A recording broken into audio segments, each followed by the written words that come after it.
구약교회라면 구약시대의 하나님의 백성들을 구약교회라고 그러고요. 근데 그 구약교회가 계속 쇠락했어요. 그렇게 쇠락하고 감소하고 힘이 없어 보이는 것 같았지만도 그 속에서 하나님의 구속사를 어떻게 이루셨는가를 살펴보겠습니다. 다윗의 언약대로 하나님이 다윗과 언약을 맺었죠. 다윗의 언약대로 구약교회는 다윗과 솔로몬 시대의 최전성기를 이루었어요. 최전성기. 그래서 땅을 다 차지했고요. 완전하게. 성전도 완성하고요. 그리고 부강하고요. 사람들이 원하는 것은 다 됐어요. 이야, 저 하나님을 믿는 솔로몬의 지혜가 얼마나 대단한지 전 세계에 알려졌어요. 그 정도로 대단했습니다. 그런데 달이 차면 기울듯이 그 구약교회의 영광이 쇠하기 시작했어요. 점점 달이 줄어들듯이 줄어들었어요.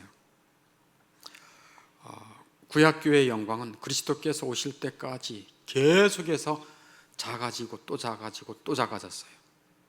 참으로 안타까운 일이죠. 여러분도 구약 성경을 읽으면서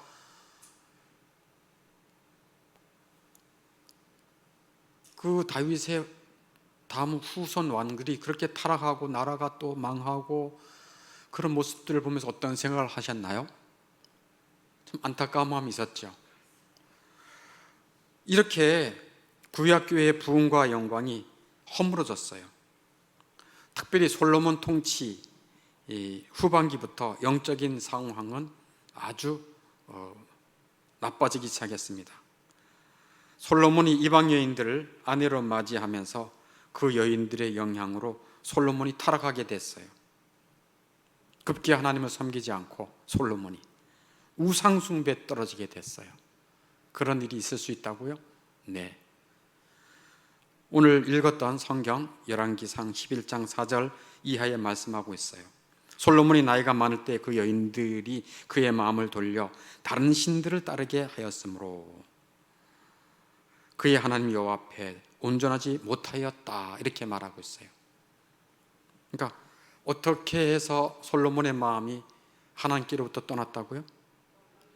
그렇죠. 이방 여인, 불신 여인과 만나 결혼하니까 그 여인에게 계속해서 영향을 받은 거예요. 그래서 타락하게 된 거고 하나님을 떠나게 된 거예요. 구약교회도 마치 그런 거와 같은 거예요. 그러니까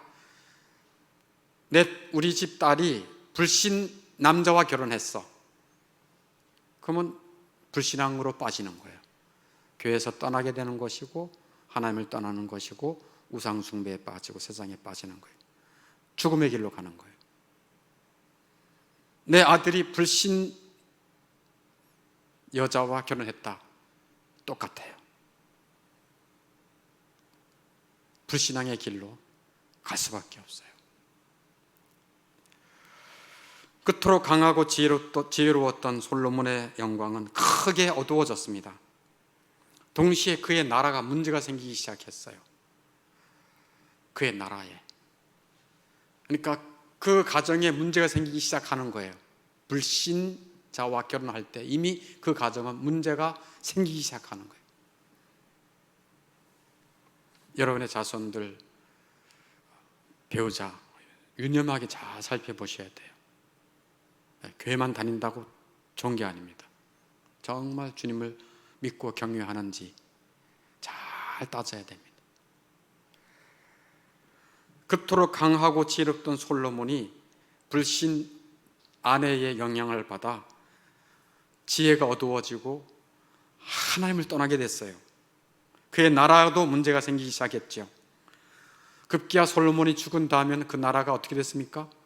두 동강이 났어요.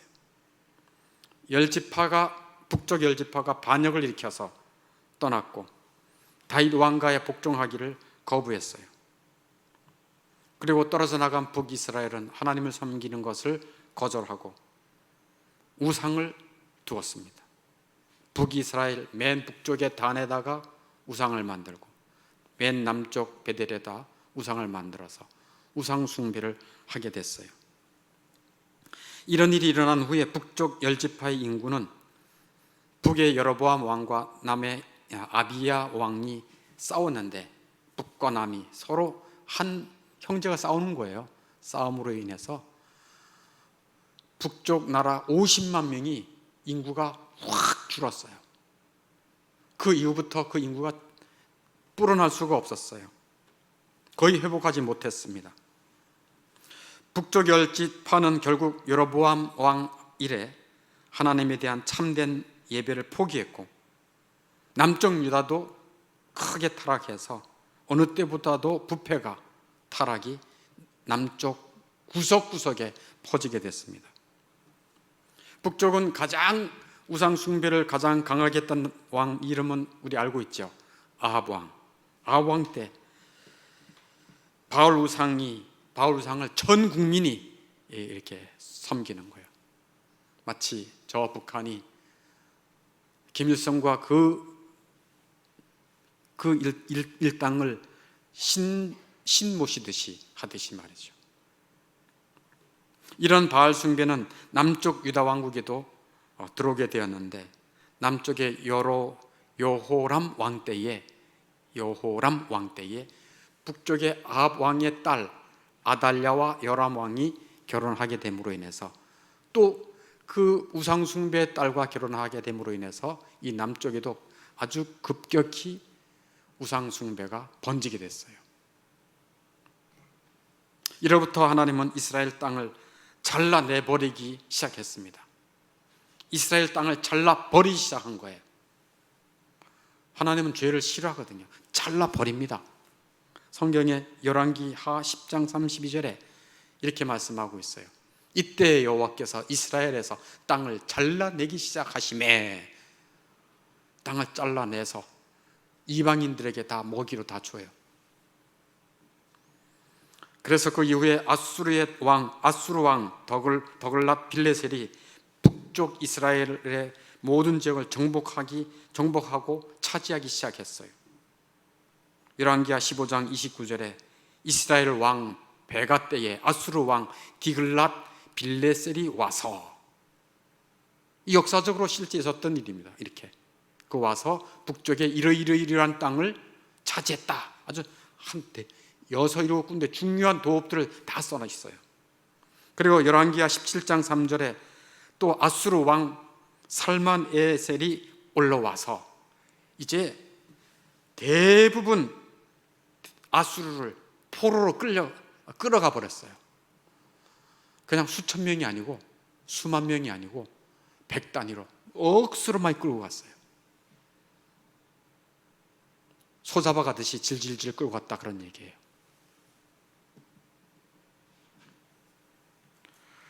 그들 대부분은 다시는 돌아오지 못했어요. 다시 돌아온 사람들은 포로로 잡혀간 사람의 숫자와 비교해보면 극소수에 지나지 않았어요. 그래서 그들의 인구는 점점 줄어들고 흩어져 버리고 다른 나라의 지배를 받으며 고통 속에 살았어요. 남쪽 유다에 남은 사람들은 지극히 작아졌다는 얘기예요. 그러니까 가시적으로 하나님을 믿는 백성이라고 하는 교회가 점점 축소되고 쇠락하고 보잘것 없어졌다, 그런 얘기예요. 물론 나중에 남유다의 그 예루살렘 성전도 다 빼앗기잖아요.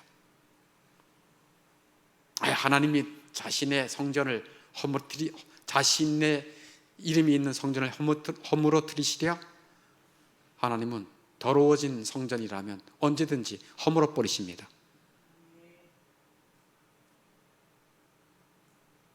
그게 하나님이세요. 그 인구는 매우 적었고 다른 나라들의 지배를 받으며 고통 속에 살았어요. 처음에는 아수르의 고통 속에, 그 다음엔 무슨 나라에? 바벨론의 나라에, 그 다음에 무슨 나라에? 페르시아, 그 다음에 누구 나라? 헬라, 그 다음 누구 나라? 로마에 걸쳐서 계속해서 압제를 받았어요. 그리스도께서 유대 땅에 메시아로 오시기 전까지 구약 교회는 지리멸렬, 거의 작았고 타락했고 부패했고 하나님을 떠난 자가 많았고, 말 그대로 구약교회는 참으로 숫자가 작았어요. 예수님이 오시기 전까지 점점 쇠락했다니까요. 오늘 말씀 제목대로 구약교회의 쇠락 중에 구속사는, 하나님의 구속사는 어떻게 진행되는가? 과연 이 하나님이 약속하신 죄와 비참 속에 있는, 사망 속에 있는 인생을 구원하시기는 하시는 것일까? 하나님이 그런 속에서 그걸 지금 역사적으로 성경적으로 살펴보는 거예요. 구약교회의 영광과 부흥은 점점 수락했지만 그 가운데서도 하나님의 구속사역은 계속해서 진전하고 있었습니다. 보이지 않게. 교회가 실패했든 감소했든 상관없이 하나님은 하나님이 약속하신 구속사를 진행하고 있었습니다. 겉으로 보기에 구약교회가 숫자도 감소하고 영적으로 타락하고 소망이 없어 보였습니다. 그렇지만 하나님은 그런 구약교회의 쇠락 중에서도 구속사역을 계속 진척시키고 있었습니다. 구속사역이 뭐예요? 죄와 사망과 비참 속에 있는 인생을 구원하시려고 하는 하나님의 계획인 것입니다. 그것을 계속 하고 있었어요. 그리고 감소되고 쇠락하고 타락하는 그런 속에서도, 여러 가지 압제 속에서도 하나님은 당신의 교회는 보호하고 보존하고 있었습니다. 그게 하나님의 역사예요. 그 특징을 몇 가지를 좀 정리해서 말씀하려고 그래요. 구약교회의 쇠락이 도리어 그리스도의 구속을, 하나님의 구속사를 더욱 빛나게 하는 일이 되었다는 증거를 세 가지 좀 말씀하려고 해요. 첫째, 하나님은 솔로몬 시대로부터 구약교회를 점점 쇠락하게 함으로써 그리스도의 영광을 더욱 드러냈습니다. 무슨 소린가 하면, 율법 시대의 영광의 쇠락은 복음 시대, 즉 예수님의 오신 시대의 그 영광을 더 드러냈다, 그런 얘기예요. 율법 시대의 영광이 더 빛나겠어요? 그리스도의 복음의 시대가 더 빛나겠습니까? 네, 그리스도의 복음의 시대가 더 빛나는 거예요. 그래서 하나님은 구약 시대의 그 영광을 점점 이렇게 쇠락하게 하신 거예요. 누구를 더 돋보이게 하기 위해서? 그리스도를. 그게 하나님의 지혜였어요. 또 하나님의 섭리 중에 하나였어요. 솔로몬이 보여주었던 옛적 영광은 그리스도에 의해 시작된 영적 영광에 비교하면 어린아이에 불과하죠. 만일 그리스도가 오셨을 때 솔로몬의 외적 영광을 그대로 가지고 있었다고 한다면, 솔로몬이 가지셨던 외적 영광을 그대로 가지셨다고 한다면, 예수님이 오셨을 때 초라하고 볼품없고 죽고 사람들에게 배척당하는 그 모습이 드러나지 않을 수 있죠. 구약교회의 외적 영광의 쇠락은 그리스도의 영적 영광을 돋보이게 하는 일이었습니다. 그래서 구약교회의 쇠락이 도리어 그리스도의 영광을 더욱 드러낸 것입니다. 수많은 별들이 있었다 할지라도, 수많은 별이 하늘에 떠 있다 할지라도, 하늘에 총총 떠 있다 할지라도, 태양이 떠오르면 그 별들은 철수해야 돼요. 그와 똑같은 거예요. 구약의 아무리 외적인, 또 솔로몬의 영광, 다윗의 영광이 아무리 크다 할지라도 예수 그리스도의 영광에는 비교할 수가 없는 것입니다. 그래서 하나님은 솔로몬 시대로부터 구약교회를 점점 쇠락하여 예수님이 오시기 전에 가장 비참하게, 가장 부패하게 내버려 두셨지만, 도리어 그것은 그리스도의 영광을 드러내는 일을 하게 된 것입니다. 할렐루야. 두 번째, 구약교회의 쇠락은 구속사역을 위한 하나님의 권능의 영광을 더 크게 부각시키는 역할을 하였습니다. 그리스도가 오실 때에 구약교회가 점진적으로 감소되고 쇠락하는 것은 마치 하나님이 기드온 군대를 감소시키는 것과 유사해요. 하나님이 기드온에게 군대를 모집하라고 했을 때 약 한 3만 2천 명이 모였어요. 그 백성들이 그 군대가 미디안 군대를 쳐부수게 되면 우리의 많은 군대로 우리의 손으로 구원하였다라고 할 수도 있었습니다. 그러므로 하나님께서 기드온에게, 기드온아, 그 3만 명 이상 되는 그 싸우려고 온 사람들 있잖아, 마음속에 두려운 마음이 있는 사람 다 집으로 가라고 그래라. 한마디 딱 하니까 몇 명이 갔어요? 2만 2천 명이나 갔어요. 반 이상 다 떠났어요. 반 이상. 그래서 사사기 7장 3절에 돌아간 백성이 2만 2천 명이요 남은 자가 10,000명이었더라 라고 사사기 7장 3절에 말하고 있어요. 그러나 하나님 또 말씀해요. 아직도 멀었다. 그들을 물가로 데려가서 시험함으로 더 줄여라. 그래서 물가에 들어가서 실험하고 줄인 인원이 몇 명이에요? 300명으로 줄었어요. 세상에 3만 명 넘는 사람이 와서, 우리 인간적인 눈으로는요, 교회도 사람이 많고 그렇잖아요. 사람도 많고 뭐 복잡복잡하고 그러면 하나님의 역사가 일어나는 것 같잖아. 아닙니다. 아니라고요. 하나님은 말씀해요. 너무 많다 해서 300명으로 줄었어요. 그래서 숫자를 확 줄인 것과 마찬가지로 솔로몬 시대의 백성들은 그리스도를 위하기에는 너무 많았고 너무 힘이 셌고 너무 똑똑한 사람이 많았어요. 너무 많았고 너무 자기들이 힘이 셌고 너무 유능한 사람이 많았어요. 하나님의 영광, 하나님의 이름을 드높일 사람들은 내가 아무것도 아닙니다 라는 것을 아는 자들이 하나님의 영광을 드러내는 것입니다. 뭐라도 조금이라도 자기에게 그래도 자기가 영광을 받으려고 해요. 그래서 구약교회의 쇠락은 구속사역을 위한 하나님의 그 영광, 권능의 영광을 더 크게 부각시키는 역할을 하게 된 거예요. 그래서 하나님은 10지파를 잘라냄으로써 감소시켰고, 그 다음엔 바로 바벨론 포로로 보냄으로써 그 백성을 더욱 감소시켰고, 그로 말미암아 그리스도께서 오셨을 때는 사람들 사이에 별로 잘난 사람, 똑똑한 사람, 또 경건한 사람 찾아볼 수가 없었어요. 부패한 사람, 또 불신앙인 사람들도 많았고요, 거렁뱅이도 많았고 별별 없는 사람들이 많았어요. 구약교회가 그렇게 또 왜소하고 힘이 없어져서 아무것도 할 수 없었어요. 그러나 그리스도의 제자들 중 소수가, 그러나 그리스도의 제사가 몇 명입니까? 예수님이 10,000명 데리고 일하셨나요? 기도원 용사처럼 300명 데리고 개척교회 하셨나요?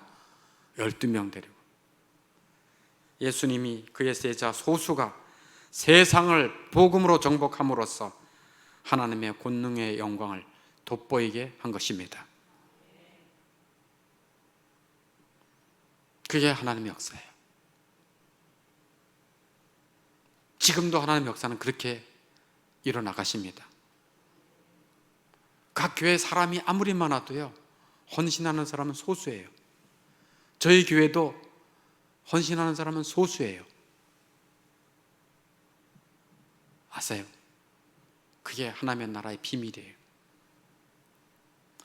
그래서 두 번째, 구약교회의 쇠락은 구속사역을 위한 하나님의 권능의 영광을 더 크게 부각시키는 역할을 하였습니다.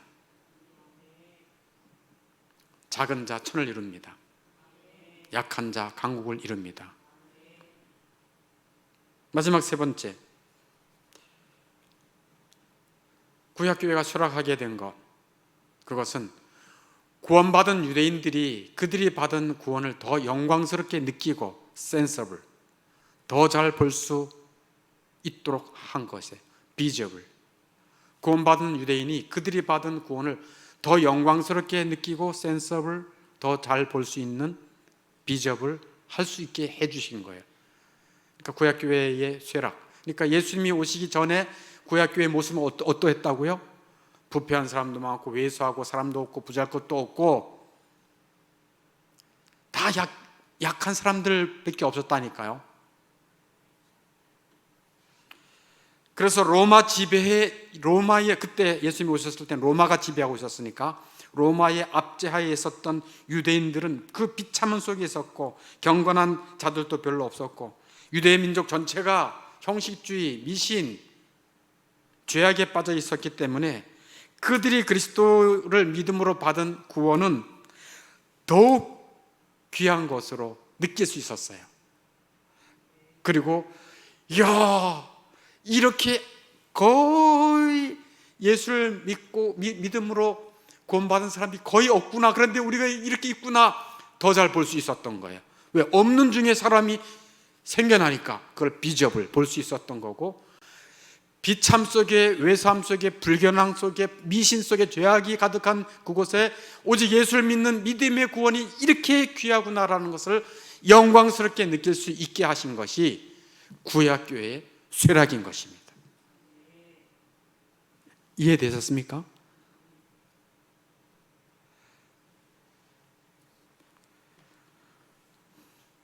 처음에는 유대인들이 그리스도를 거부했습니다. 그들 대신 이방인들이 그리스도를 믿었어요. 그러나 그리스도가 부활한 이후에는 그리스도로 말미암아 구원받은 유대인들이 많았어요. 예수님이 하나님의 아들이시구나, 우리를 구원하러 오신 구약 성경에 예언되신 그분이시구나 라고 하는 것을 예수를 믿는 믿음을 통해서 너무 영광스럽게 센서블하게 느낄 수 있었고, 우와, 이런 사들이 있구나, 아무도 없는 줄 알았더니 하고 비접을 눈으로 보게 된 거예요. 그래서 믿는 사람들이 예수님이 부활하신 이후에는 많이 생겼어요. 유대인들 중에. 사도행전 4장 4절에 말씀을 들은 사람 중에 믿는 자가 많으니 남자의 수가 약 5천이나 되었더라. 할렐루야. 세상에 5천, 어마어마한 거 아니겠습니까? 그리고 사도행전 21장 20절에도 보면은 유대인 중에 믿는 자 몇 명이 있었다고요? 수만 명이 있으니 다 율법의 열성을 가진 자라. 이게 하나님의 역사예요. 하나님의 때가 되매 아주 작은 자, 아주 보잘것없는 그루터기에서 구약교회 최저의 쇠락 속에서 이런 구원의 영광을 느끼게 하셨고 보게 하신 것입니다. 말씀을 마치려고 그래요. 구약교회 쇠락 중에서도 하나님은 어떻게 하고 계셨다? 구속사를 계속 진척시키고 계셨다. 지금도 이 땅을 보시고 또 교회를 보시고 하면 교회가 쇠락해지는 것 같고 어린이 부서도 없는 것 같고 사람들은 교회를 다 떠나는 것 같지만 그렇지 않아요. 하나님께서 그런 쇠락 중에서도 하나님의 구속사는 계속 진척하고 계십니다. 또 하나, 그런 쇠락과 타락과 많은 사람들이 구약교회처럼 많은 사람들이 교회를 떠나고 우상숭배를 하고 세상을 사랑하여 불신자와 결혼하여 자녀도 떠나고 안무기도 떠나고 그런다 할지라도 하나님은 그런 부패와 타락 속에서도 자기 사람들을 보호하시고 보존하십니다. 이게 하나님의 역사예요. 여러분이 그 하나님을 진정으로 신뢰한다면 교회의 쇠락 중에서도 소망을 품을 수 있기를 바랍니다. 왜? 하나님이 살아계십니다. 그리고 그 하나님께서 구속사를 이루신다는 약속을, 언약을 반드시 이루실 것이기 때문에 그 구속 계획이 이루어질 수 있도록 나 같은 자, 작은 자지만 하나님 앞에 거룩하게 쓰임받는 charity and evangelism, 자비와 복음 전도의 삶을 힘써 살 수 있기를 바랍니다. 영어가 안 나오나요? 네. 사랑과 전도의 삶을 살라. 네. 이것이 구약교회 서락 중에서 하나님 구속사에 대한 말씀을 마지막으로 이 말씀을 드립니다. 교회가 쇠락하고 타락하고 아무것도 없어 보이고 왜소하고 사람들도 줄어들고 그러지만 하나님께서는 구원할 자들을 구속하시는 그 사역을 계속하고 계십니다. 그리고 그런 속에서도 하나님께서 남은 자들을 보호하시고 보존하신다는 사실을 믿고 소망 중에 사랑과 전도의 삶을 살아갈 수 있기를 바랍니다. 우리 함께